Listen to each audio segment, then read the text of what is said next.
CM Yogi Adityanath का सबसे बड़ा बयान। पीओके पर सीएम योगी आदित्यनाथ का बड़ा बयान। सीएम योगी आदित्यनाथ ने कहा कि सिंधु वापस लाने का समय आ गया है। 500 साल बाद राम जन्मभूमि वापस ली जा सकती है। जब राम जन्मभूमि वापस ली जा सकती है तो कोई कारण नहीं है कि सिंधु वापस नहीं लिया जा सकता है। देखिए, बड़ा बयान सीएम योगी आदित्यनाथ का आया है। मुख्यमंत्री योगी आदित्यनाथ की तरफ से साफ साफ कहा गया है कि जब हम राम जन्मभूमि को वापस ले सकते हैं तो ऐसा कोई भी कारण नहीं है कि सिंधु वापस नहीं ली जा सकती है। और अब सही समय आ गया है सिंधु वापस लेने का। मुख्यमंत्री योगी आदित्यनाथ ने अपने बयान में सीधा सीधा यही कहा है कि सिंधु वापस लेने का समय आ गया। अगर विंध्यवासिनी धाम होते हुए, प्रयागराज होते हुए फिर आप अपनी आगे की यात्रा करें तो आपको लगेगा कि विरासत के प्रति यही भाव हमारे मन में भी होना चाहिए, यही भाव होना चाहिए। और अगर राम जन्मभूमि के लिए कुछ कर दिया जा सकता है, 500 वर्षों के बाद राम जन्मभूमि वापस ली जा सकती है, कोई कारण नहीं कि हम सिंधु वापस न लें।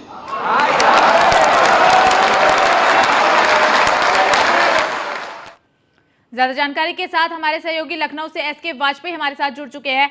एसके, आज मुख्यमंत्री योगी आदित्यनाथ की तरफ से सबसे बड़ा बयान दिया गया है कि जब हम राम जन्मभूमि वापस ले सकते हैं तो हम सिंधु भी वापस ले सकते हैं। किस तरीके से इस बयान को देखा जाए?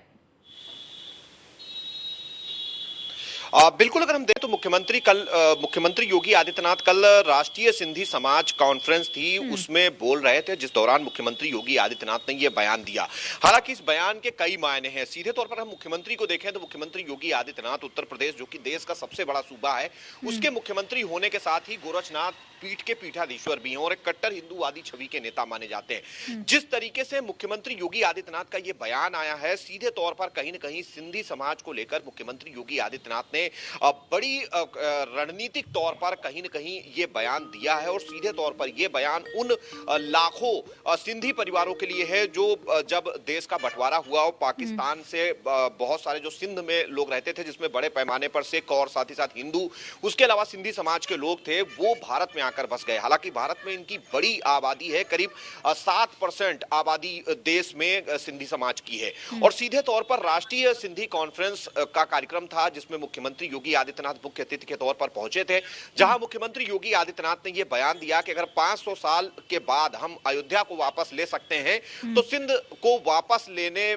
में कोई भी ऐसी कठिनाई नहीं है। मतलब सीधा था कि उसको भी हम वापस ले सकते हैं। तो कहीं ना कहीं 2024 से पहले यह बयान स्पष्ट तौर पर मुख्यमंत्री योगी आदित्यनाथ ने दिया है। इसके कई राजनीतिक और धार्मिक मायने हैं, जहां सिंध से बड़े पैमाने पर सिंधियों की आस्था जुड़ी हुई है, क्योंकि उनका पैतृक आवास रहा है। बड़े पैमाने पर जो उनके बुजुर्ग हैं वो वहां रहे हैं और हर एक सिंधी जो आज देश में कहीं भी रहता है, कहीं ना कहीं सिंध से उसका जुड़ाव है, लगाव है। यही एक वजह है कि मुख्यमंत्री योगी आदित्यनाथ ने स्पष्ट तौर पर यह संदेश देने की कोशिश की कि विवाद चाहे जितना बड़ा क्यों ना हो, उस विवाद के बावजूद अगर हम अयोध्या ले सकते हैं तो सिंधु भी वापस लेने में बहुत ज्यादा कठिनाई नहीं है, उसके लिए भी हम काम कर सकते हैं। सीधे तौर पर कहीं ना कहीं मुख्यमंत्री ने एक स्पष्ट संदेश दे दिया है कि अगर इस तरीके की चीजें देश में कहीं भी हैं तो उनको, अगर किसी भी समाज से वापस लिया गया है तो उनको वापस से उस समाज को दिलाने का काम भारतीय जनता पार्टी की सरकार करेगी, मुख्यमंत्री योगी आदित्यनाथ करेंगे। कहीं ना कहीं ये एक संदेश इस बयान के जरिए देने की कोशिश है। हालांकि इस बयान को लेकर विपक्ष का क्या कुछ प्रतिक्रिया रहती है, ये भी देखना महत्वपूर्ण होगा। बिल्कुल, ऐसे क्या कुछ प्रतिक्रिया विपक्ष की तरफ से रहती है, ये देखना बेहद ही ज्यादा महत्वपूर्ण होगा, क्योंकि चुनाव नजदीक है। और जब इस तरीके की बयानबाजी होती है, या तो सपा की तरफ से हो या फिर कांग्रेस की तरफ से, मतलब कुल कहने का मतलब ये है कि या तो पक्ष प्रतिक्रिया करे इस तरफ, इसकी तरह से कोई भी, या फिर विपक्ष की तरफ से कोई इस तरीके के बयान सामने आते हैं तो पलटवार किया ही जाता है। अब इस बयान पर विपक्ष की तरफ से किस तरीके से रिएक्ट किया जाएगा, इस पर नजर आएगी। फिलहाल आपका बहुत बहुत शुक्रिया तमाम जानकारी के लिए।